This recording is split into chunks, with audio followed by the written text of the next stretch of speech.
Hello दोस्तों, कैसे हैं आप सब। जैसा कि आप सब जानते हैं कि हम साइंस के प्रीवियस ईयर क्वेश्चन डिस्कस कर रहे हैं 2023 का पेपर। उसमें हम 32 क्वेश्चंस ऑलरेडी डिस्कस कर चुके हैं और आज की इस वीडियो में हम रिमेनिंग क्वेश्चंस जो है उनको डिस्कस करेंगे और इसके बाद हम 2024 का पेपर जो है वो स्टार्ट करेंगे। तो चलते हैं आज के फर्स्ट क्वेश्चन की ओर। Question number 33, write one difference between biodegradable and non biodegradable waste. तो हमें एक डिफरेंस लिखना है बायोडिग्रेडेबल और नॉन बायोडिग्रेडेबल वेस्ट के बारे में। List two impacts on each of the type of accumulated waste on the environment if not disposed of properly. तो देखिए, डिफरेंस जो हम लिखेंगे वो हम डेफिनेशन भी लिख सकते हैं। सो क्या डिफरेंस आप लिख सकते हैं। देखिए, बायोडिग्रेडेबल वेस्ट क्या होते हैं? Substance that can be decompose naturally by action of micro organisms. ठीक है, ऐसे सब्सटेंस जो इजीली क्या हो जाते हैं, डिकम्पोज हो जाते हैं by micro organisms, they are called as biodegradable waste and these are environmental friendly. Non biodegradable waste क्या है? That can not be decompose naturally by micro organisms and these waste are harmful to the environment. Next देखिए, हमसे क्या पूछा गया है, two impacts of each of type of accumulated waste on the environment if not disposed of, means biodegradable waste और non biodegradable waste, उनके क्या harmful effect हैं if we are not disposing of them properly। ठीक है, तो क्या answer होगा? सबसे पहले हम देख लेते हैं बायोडिग्रेडेबल वेस्ट। तो decomposition of biodegradable waste is accompanied by foul smell. ठीक है, अगर बायोडिग्रेडेबल वेस्ट क्या हो जाता है, कलेक्ट हो जाता है, then it will leads to foul smell, यानी कि बहुत बुरी स्मेल आएगी, which spreads in the environment and affect the people of near by areas. ठीक है, एक तो क्या होती है, फोल स्मेल जो है वो प्रोड्यूस हो जाएगी if we are placing all the waste, अगर हम कहीं पे भी उनको डाल देते हैं। Next, it act as breeding ground for house flies etcetera which act as vectors for various diseases. दूसरा क्या है, अगर हम वेस्ट को डिस्पोज नहीं करते हैं अच्छे से, then it act as breeding ground, means वो क्या है, एक ब्रीडिंग सेंटर बन जाएगा हाउस फ्लाई के लिए, मॉस्किटोज़ के लिए, और वो क्या करेंगे, बहुत सारी जो है डिजीज़ कोज कर सकते हैं, like dengue, malaria, all these disease they can कोज।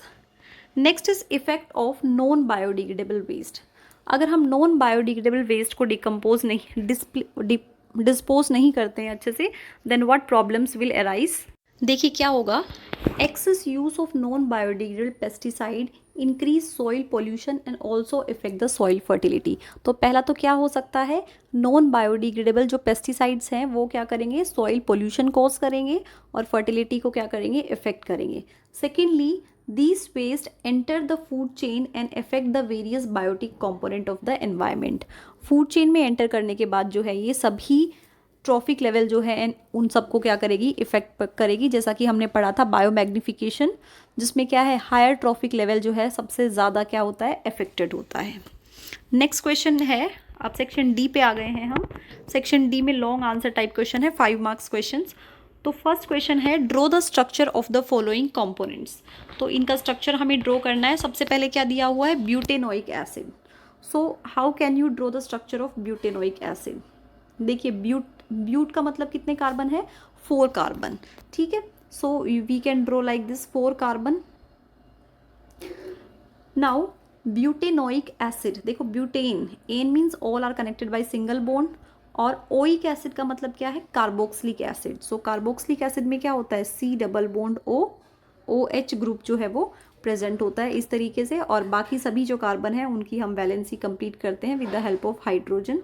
तो कुछ इस तरीके का स्ट्रक्चर जो है वो आप क्या कर सकते हैं, ड्रॉ कर सकते हैं ब्यूटेनोइक एसिड का। ठीक है, मैं आपको एक बार एग्जैक्ट स्ट्रक्चर दिखा देती हूँ यहाँ पे। So this is the exact structure of butanoic acid, this you have to draw. Next क्या पूछा हुआ है, स्ट्रक्चर ऑफ क्लोरोपेंटेन। सो क्लोरोपेंटेन के स्ट्रक्चर में भी आप देखो, chloro means chlorine is present, 1 chlorine, and pentane means 5 carbon atom attach bye single bond, क्योंकि एन है। ठीक है, तो यहाँ पे देखो 1 2 3 4 5 कार्बन एटम सिंगल बॉन्ड से अटैच्ड है एंड 1 क्लोरीन इज अटैच्ड। ठीक है, और बाकी सभी वैलेंसी किससे कंप्लीट हो गई है, हाइड्रोजन ने कंप्लीट कर दी है। So it is the structure of chloropentane. Next क्या पूछा हुआ है हमसे,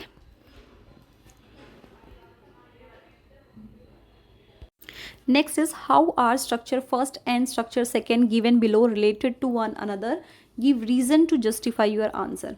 तो हमसे पूछा हुआ है कि जो फर्स्ट स्ट्रक्चर और सेकेंड स्ट्रक्चर है how these are related to each other. तो देखिए एक बार ऑब्जर्व कर लेते हैं इन सभी स्ट्रक्चर में क्या डिफरेंस है। यहाँ पे देखो क्या दिया हुआ है, how many carbon atoms, 1 2 3 4 5 and 6 carbon atoms दिए हुए हैं। और यहाँ पे भी क्या है, 1 2 3 4 5 6 कार्बन एटम्स होते हैं। बट यहाँ पे देखो only these 4 carbon atoms are in straight chain, ठीक है। और बाकी क्या है, ये दो जो है साइड में प्रेजेंट होते हैं। तो यहाँ पे ये मिथाइल यहाँ पे भी है और एक मिथाइल यहाँ पे है। सो 2 पोजीशन पे भी मिथाइल है एंड 3 पोजीशन पे भी क्या है, मिथाइल ब्यूटेन, ठीक है। और इस स्ट्रक्चर में क्या दिया हुआ है, देखो इसमें भी these 4 are in one chain, straight chain. तो ब्यूटेन हो गया ये स्ट्रेट चेन। और सेकेंड पोजीशन पे ही क्या है, 2 methyl groups are attach. So we can write 2 dimethyl butane, ये इसकी नेमिंग हो जाएगी 2 डाई मिथाइल ब्यूटेन। अभी देखिए दोनों में डिफरेंस क्या है, दोनों का मॉलिक्यूलर फॉर्मूला सेम है, number of carbon atom same है ना, और सिंगल बॉन्ड से जुड़े हैं तो इनका मॉलिक्यूलर फॉर्मूला भी सेम है, but their structures are completely different. तो ऐसे स्ट्रक्चर्स और ऐसे compounds which have different structure but same molecular formula are called as isomers. So ये दोनों आपस में क्या है, स्ट्रक्चरल आइसोमर्स हैं, ठीक है। तो आपको याद रखना है structural, these are structural isomers, structural isomers, ठीक है। सिर्फ इतना पूछा गया है आपको कि क्या रिलेशन है। So these are structural isomers because these are having same molecular formula but different structure. तो अगर आप इतना लिख के आएंगे तो भी आपको मार्क्स मिल जाएंगे। देखिए नेक्स्ट क्वेश्चन में पूछा गया है, draw one more possible structure for the above case. तो इनके लिए एक और पॉसिबल स्ट्रक्चर आप बना सकते हैं। तो यहाँ पे देखो कितने कार्बन दिए हुए हैं इन कंपाउंड्स में, जैसा कि हमने अभी देखा 6 कार्बन कंपाउंड दिया हुआ है और सिंगल बॉन्ड से जो है वो जुड़े हुए हैं। तो इनका एक और पॉसिबल स्ट्रक्चर आप किस तरीके से बना सकते हैं, आप इनको एक ही स्ट्रेट चेन में बना सकते हैं। 6 carbon atoms are present in 1 straight chain और इनसे क्या जुड़े हुए हैं, हाइड्रोजन जुड़े हुए हैं, ठीक है। तो सिंपल हेक्सेन भी आप यहाँ पे क्या कर सकते हैं, बना सकते हैं। तो ये भी क्या हो जाएगा, एक स्ट्रक्चर हो जाएगा, ठीक है। Next question is differentiate between saturated and unsaturated hydrocarbons on the basis of their general formula, ठीक है। तो सैचुरेटेड हाइड्रोकार्बन्स क्या होते हैं, जो सिंगल बॉन्ड से अटैच्ड होते हैं, और अनसैचुरेटेड कंपाउंड्स में क्या होगा, डबल बॉन्ड होता है between carbon atoms. But general formula जो है वो किस तरीके से डिफरेंट है, देखिए सैचुरेटेड हाइड्रोकार्बन का जनरल फॉर्मूला क्या होगा, CnH2n+2, ठीक है। और अनसैचुरेटेड में क्या होगा, अनसैचुरेटेड में एल्कीन भी आ सकती है और एल्काइन भी आ सकती है। तो एल्कीन का जनरल फॉर्मूला हो जाएगा CnH2n और एल्काइन के लिए क्या हो जाएगा, CnH2n-2, ठीक है। तो अगर आप इतना भी लिखते हैं इसमें तो आपका जो आंसर है वो करेक्ट हो जाएगा। सो you can write 2 difference, one is saturated में सिंगल बॉन्ड है, अनसैचुरेटेड में डबल बॉन्ड, और दूसरा आप जनरल फॉर्मूला लिख सकते हैं। नेक्स्ट देखिए चॉइस क्वेश्चन पूछा गया है, what happens when a small piece of sodium is dropped on ethanol, write the equation for the reaction. तो देखिए क्या होगा, यहाँ पे जैसे ही हम सोडियम को इथेनॉल में ऐड करेंगे तो रिएक्शन होगी Na+C2H5OH, ठीक है। इन दोनों के बीच में रिएक्शन होगी तो देखिए क्या बनेगा, C2H5ONa, साथ में कौन सी गैस रिलीज होगी, H2 गैस रिलीज होगी। तो हमें यहाँ पे लिखना है कि यहाँ पे क्या फॉर्म हो जाएगा, सोडियम इथोक्साइड फॉर्म होगा और साथ में कौन सी गैस रिलीज होगी, हाइड्रोजन गैस रिलीज होगी। और आपको जो है ये रिएक्शन भी लिखनी है, ठीक है, इसको बैलेंस करके लिखना है, yes. Next question is, why is glacial acetic acid so called. So देखो ग्लेशियल एसिटिक एसिड जो है उसका फ्रीजिंग पॉइंट कितना होता है, 290 केल्विन, और we can say 13 degree Celsius. So in winter हमें पता है कि विंटर में तो जो है इतना टेम्परेचर जो है नॉर्मल है। सो ग्लेशियल एसिटिक एसिड जो है यानी कि जो इथेनोइक एसिड है that will get freeze in winters because of its low जो है freezing point, that's why it is called as glacial acetic acid. तो आपको यही लिखना है that its freezing point is 290 kelvin which is very low, so in winters it freeze, so it is called as glacial acetic acid. Next question is what happen when ethanol is heated at 443 Kelvin in presence of concentrated H2SO4? Write the role of concentrated H2SO4 in this case. तो देखिए क्या होगा, ethanol है, for example this is ethanol, OH is attached here, alcoholic group, ठीक है, 2 carbon attached to single bond, so this is ethanol, ठीक है। अगर हम इसको कंसनट्रेटेड H2SO4 की प्रेजेंस में हीट कर रहे हैं then what happen, this water molecule जो है that will get remove and what is form, we will get ethene, ठीक है। तो हमारे पास क्या मिल जाएगी, इथीन जो है हमें मिल जाएगी। So this alcohol is convert into ethene in presence of concentrated H2SO4। और कंसनट्रेटेड सल्फ्यूरिक एसिड का क्या रोल होता है, it act as dehydrating agent, ठीक है, डिहाइड्रेटिंग एजेंट की तरह क्या करता है, ये एक्ट करता है। So all this you have to write. Next is write an equation showing saponification. तो देखिए आप किस तरीके से इसको रिप्रेजेंट कर सकते हैं, you can show this reaction like this. इसमें क्या होगा, एस्टर जो है, this is ester ethyl ethanoate, ester react with sodium hydroxide to form sodium acetate and ethanol, ठीक है। ये क्या है, देखिए sodium salt of carboxylic acid, इसीलिए इस रिएक्शन को हम क्या बोलते हैं, सैपोनिफिकेशन रिएक्शन बोलते हैं, जो कि क्या है, सोप की तरह है, ठीक है। तो आपको बस एक सैपोनिफिकेशन रिएक्शन जो है वो लिखनी है। All these reactions I have discussed in one video, जिसमें सारी केमिस्ट्री की इंपॉर्टेंट रिएक्शंस जो है वो दी हुई है, तो वहाँ से आप इन सबको रिवाइज कर सकते हैं। चलते हैं नेक्स्ट क्वेश्चन की ओर। Name and explain the 2 modes of asexual reproduction observed in Hydra. तो हाइड्रा में देखिए कौन कौन से मोड ऑफ रिप्रोडक्शन होता है। हाइड्रा एक तो क्या कर सकता है, बडिंग, ठीक है, बडिंग कर सकता है, एंड दूसरा क्या है, रीजनरेशन। तो ये दोनों ही हाइड्रा के अंदर क्या हो सकते हैं, पॉसिबल हो सकते हैं, ठीक है। और आपको यहाँ पे क्या करना है, नेम भी लिखना है and you have to explain them. So आप इस तरीके से इसको लिख सकते हैं, the 2 mode of asexual reproduction are Hydra and in hydra are budding and regeneration. Then you have to explain budding कि यहाँ पे क्या होगा, a small part of the body of parent grows out as bud which detach and become a new organism. Hydra reproduce by budding using these regenerative cells, ठीक है। तो ये सब जो है आप इसके अंदर लिख सकते हैं। नेक्स्ट आपको क्या करना है, रीजनरेशन को भी एक्सप्लेन करना है। रीजनरेशन में आप देखिए किस तरीके से लिख सकते हैं, in this method small cut और broken part of the organism body regenerate into separate individuals, it is carried out by specialised cell which proliferate and make a large number of cells. तो इस तरीके से आप diagram भी दिखा सकते हैं रीजनरेशन इन हाइड्रा के अंदर। नेक्स्ट क्वेश्चन है इसी का second part, what is vegetative propagation, list 2 advantage of using this technique. So what is vegetative propagation, so you can write like this, vegetative propagation is the development of new plant from the vegetative parts like root stems leaves of a plant. और क्या क्या advantage है, आपको कोई भी 2 advantage लिखने हैं। Such plant can bear flower and fruits earlier than those produce from seeds, ठीक है, फ्लावर्स और जो फ्रूट्स है वो बहुत जल्दी मिल जाते हैं। It allow propagation of plants that have lost capacity to produce seeds. और नेक्स्ट क्या है, all plants produce are genetically similar to the parent plant and hence have all its characters. So all these things you can write in vegetative propagation. Next question is, how is electric current related to potential difference across the terminals of a conductor? तो यहाँ पे आपको relation बताना है between electric current यानी कि I and potential difference यानी कि V के बीच में। तो आपने पढ़ा है V is equal to IR, यानी कि ओम्स लॉ जो है that you have to tell, ठीक है।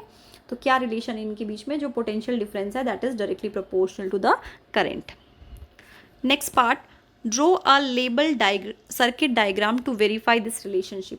इसके लिए हमें क्या करना है, एक लेबल डायग्राम भी बनाना है ताकि इसको हम क्या कर सकें, वेरीफाई कर सकें। तो हम इस तरीके का सर्किट डायग्राम जो है वो बना सकते हैं, जिसके अंदर देखिए हमने बैटरी या सेल्स जो है उसको कनेक्ट कर दिया है। उसके अलावा यहाँ पे देखिए क्या कनेक्ट किया है, यहाँ से करंट फ्लो हो रहा है एंड वी हैव कनेक्टेड ये रेजिस्टेंस आर हियर, और उससे हमने वोल्टेज कनेक्ट कर दिया है, एमीटर एंड की। तो सिंपल एक सर्किट डायग्राम जो है आप यहाँ पे क्या कर सकते हैं, दिखा सकते हैं। ठीक है, नेक्स्ट क्वेश्चन है, so next question is why should an ammeter have low resistance. तो एमीटर जो है उसका रेजिस्टेंस जो है वो बहुत ही लो क्यों होता है। देखिए जो एमीटर है उसका रेजिस्टेंस क्या होता है, आइडियल एमीटर का रेजिस्टेंस 0 होता है। बिकॉज अगर एमीटर का रेजिस्टेंस ही हाई रेजिस्टेंस होगा तो ओवरऑल जो सर्किट है उसका रेजिस्टेंस बहुत ज़्यादा इंक्रीज हो जाएगा, और हमें पता है इफ़ रेजिस्टेंस इंक्रीज देन जो करंट है वो क्या हो जाएगा, डिक्रीज हो जाएगा, क्योंकि हमें पता है V इज इक्वल टू क्या है, IR।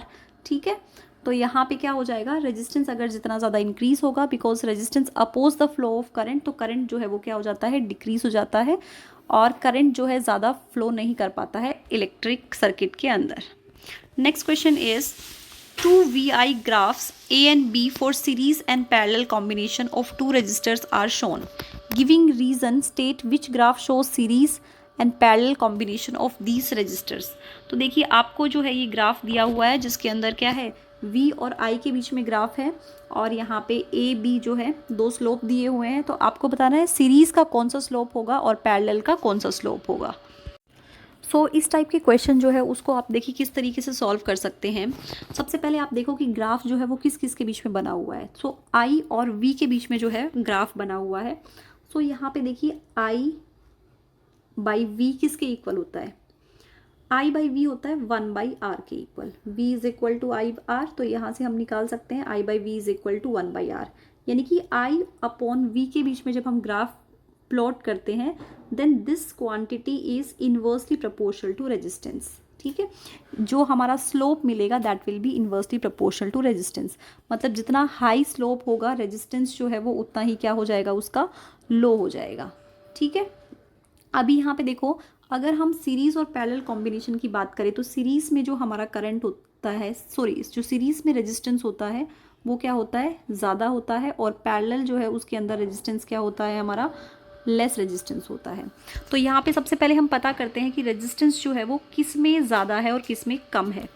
तो यहाँ पे देखो जो B है तो उसका रेजिस्टेंस जो है वो क्या दिखाया हुआ है यहाँ पे, तो B का स्लोप जो है यहाँ पे क्या है, हाई दिया हुआ है। ठीक है, this slope is higher than A। तो यहाँ पे क्या होगा, B का स्लोप हाई होने का मतलब क्या है, I बाई V की वैल्यू हाई है। अगर I बाई V की वैल्यू हाई है इट मीन्स रेजिस्टेंस क्या हो जाएगा, लो हो जाएगा। तो यहाँ पे B में रेजिस्टेंस लो है और जो A है उसके अंदर रेजिस्टेंस क्या है, हाई है। तो हाई रेजिस्टेंस जो है वो किसके लिए होता है, सीरीज़ के लिए होता है। तो A जो है वो किसको डिनोट कर रहा है, सीरीज़ को, और जो B है वो किसके लिए होता है, पैरेलल के लिए। ठीक है, तो इस तरीके से आप इसका आंसर निकाल सकते हैं। अभी इसी में हमें एक और पार्ट भी दिया हुआ है, तो जिसमें क्या पूछा गया है, देखिए why do ionic compounds in solid state do not conduct electricity. So जो सॉलिड स्टेट है उसके अंदर क्या है, आयंस आर नॉट प्रोड्यूस। ठीक है, आयंस प्रोड्यूस नहीं होते हैं। So if ions will not produce then what happen, electricity will not be conducted. Next question है what happen at the cathode when electricity is pass through an aqueous solution of sodium chloride. तो अगर हम क्या कर रहे हैं, electricity pass कर रहे हैं aqueous solution of sodium chloride, then what happen at cathode. तो देखो ये जो रिएक्शन है वो क्लोर एल्कली प्रोसेस है जिसमें हम क्या करते हैं, सोडियम हाइड्रोक्साइड की प्रिपरेशन करते हैं। तो देखो NaCl, इसका अगर हम एक्वस सॉल्यूशन लेंगे and when we will pass current through it what will be form, reaction होगी NaOH plus H2 plus Cl2। तो यहाँ पे जो कैथोड है उसके ऊपर क्या होगा, कैथोड के ऊपर जो हाइड्रोजन गैस है that will B produce at the cathode. तो ये आप आंसर लिख सकते हैं। ठीक है,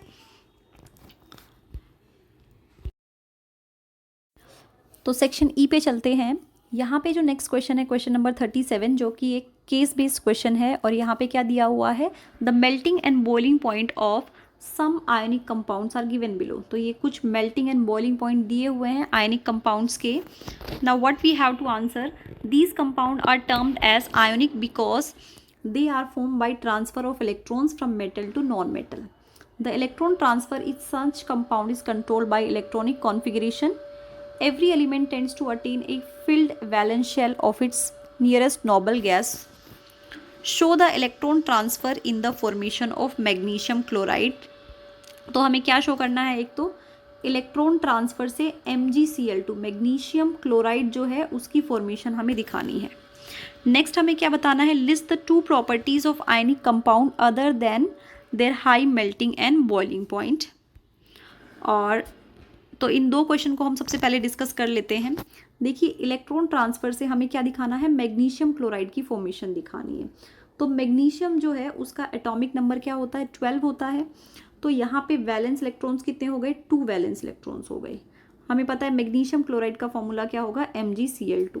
क्लोरीन में जो है हमारे पास कितने इलेक्ट्रॉन्स होते हैं, we are having 7 valence electron. तो हम इस तरीके से 7 डॉट बनाएंगे, यहाँ पे भी हम इस तरीके से 7 जो है डॉट बना लेंगे। Now what happen, every chlorine atom needs 1 electron to complete. So एक एक इलेक्ट्रॉन जो है मैग्नीशियम क्लोराइड से क्या हो जाएगा, डोनेट हो जाएगा। और डोनेट करने के बाद जो Mg है उसके ऊपर 2+ चार्ज आ जाएगा।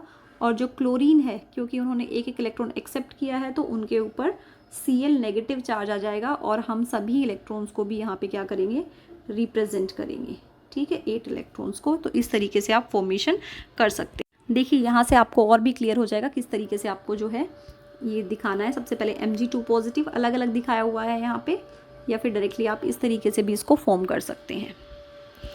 और नेक्स्ट क्वेश्चन जो कि क्या था, आयनिक कंपाउंड की प्रॉपर्टीज़। तो क्या क्या आयनिक कंपाउंड की प्रॉपर्टीज़ है, they conduct electricity in solution और molten state, yes they are good conductor of electricity.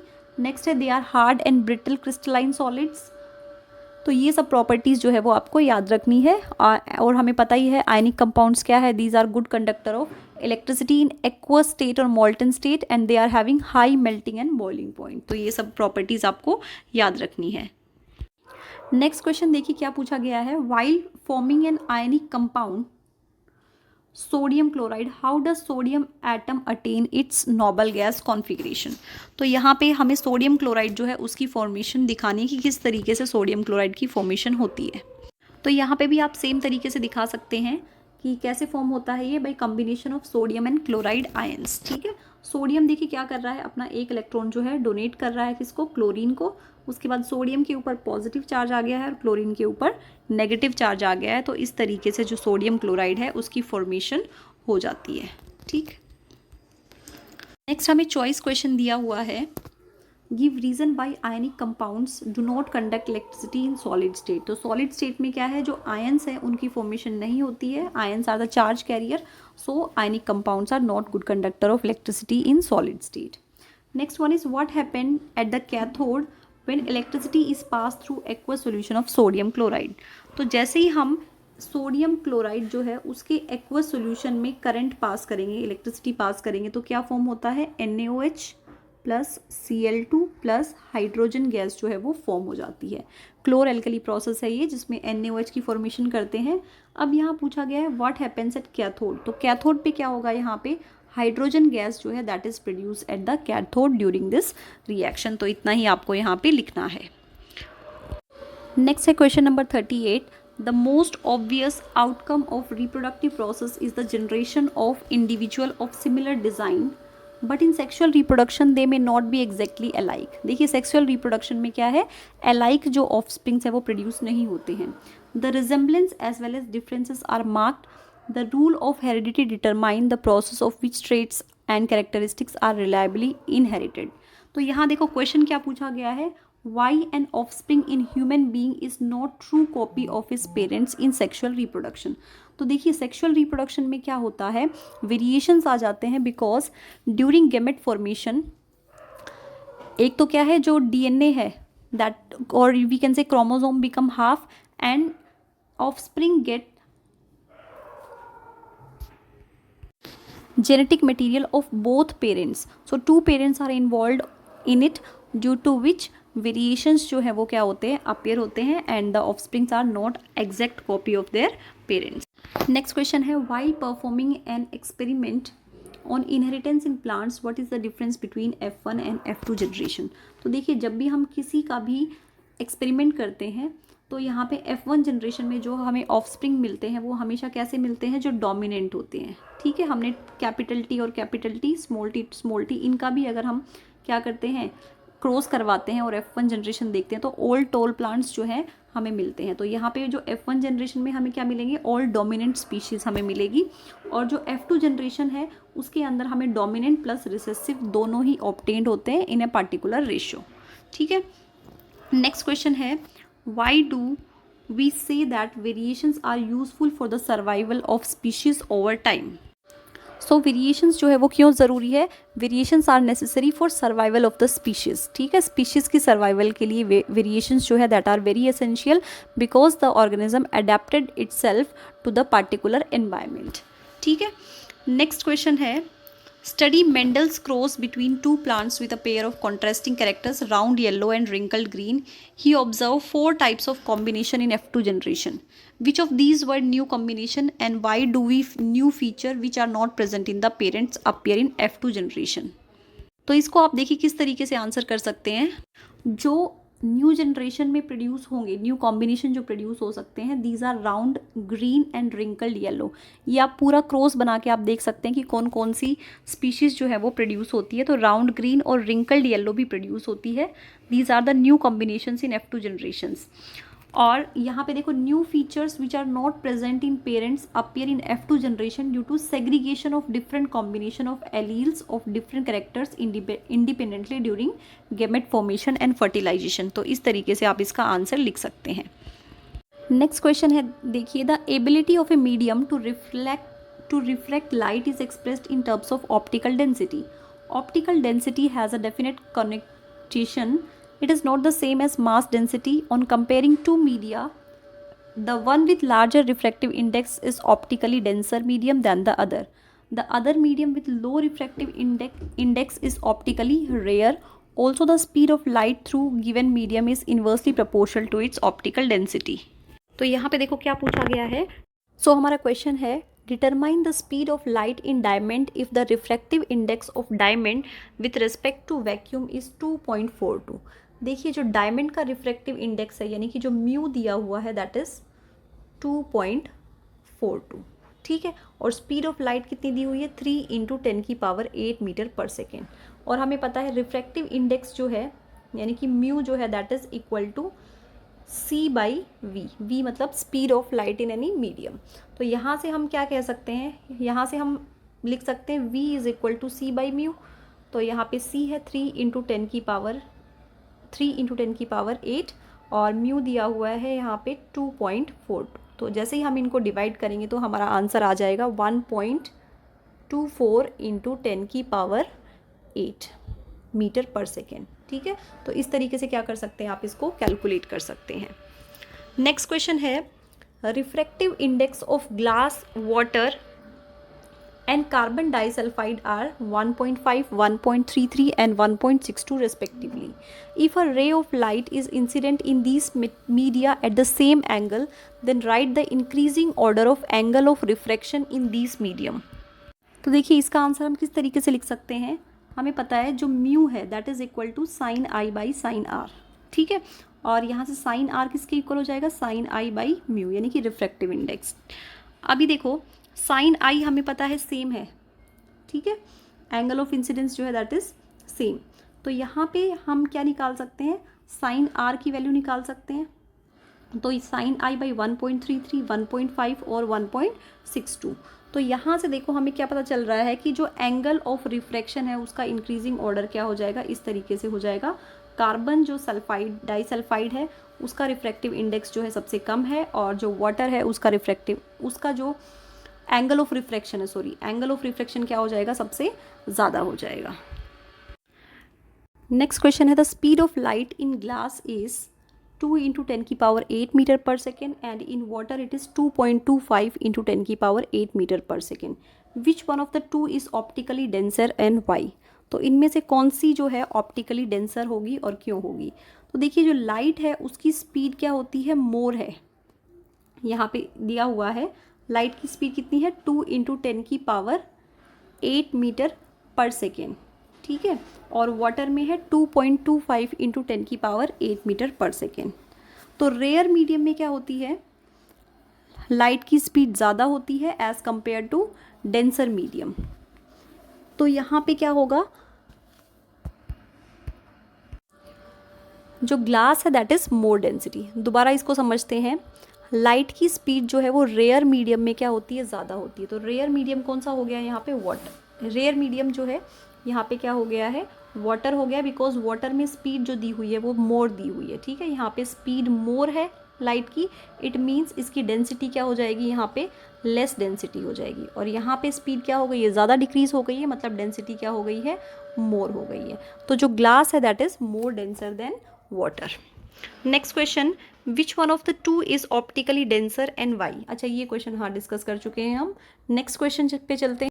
So B question है, a ray of light is incident normally at the water glass interface when it enters a thick glass container filled with water, what will happen to the path of the ray after entering the glass, give reason.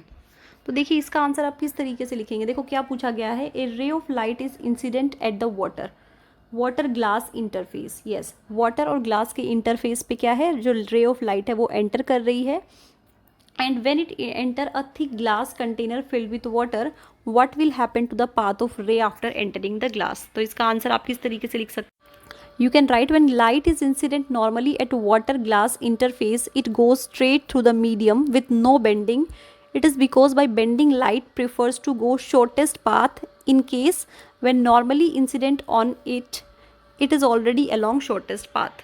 इस question का choice question भी दिया हुआ है जो कि आज का लास्ट क्वेश्चन होगा हमारा। तो क्वेश्चन है, the absolute refractive index of water and glass are these respectively. If the speed of light in glass is this, find the speed of light in vacuum and water। तो इस question को देखिए हम किस तरीके से solve कर सकते हैं।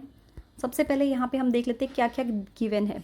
तो यहाँ पे हमें दिया हुआ है रिफ्लेक्टिव इंडेक्स ग्लास का और रिफ्लेक्टिव इंडेक्स वाटर का, दोनों का दिया हुआ है, ठीक है।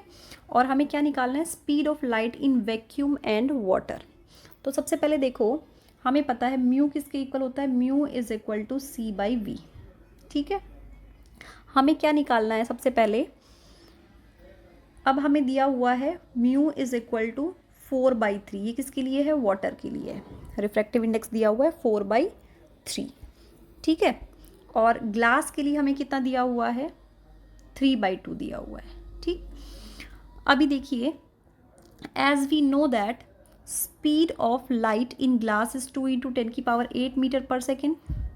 तो हमें पता है, देखो अगर हम देखें mu glass is equal to C by V, ये होता है। अभी हमें क्या कैलकुलेट करना है, सी कैलकुलेट करना है, यानी कि स्पीड जो है वो कैलकुलेट करनी है, लाइट की speed of light we have to calculate, means we have to calculate C. तो सी किसके इक्वल हो जाएगा, mu into V of glass. अभी देखो ग्लास का जो है म्यू की वैल्यू कितनी दे रखी है, 3/2 दी हुई है, और v जो है that is equal to 2 × 10⁸ metre per second. तो यहाँ 2 से 2 कैंसिल, तो हमारा आंसर क्या हो जाएगा, 3 × 10⁸ मीटर पर सेकेंड, ठीक है।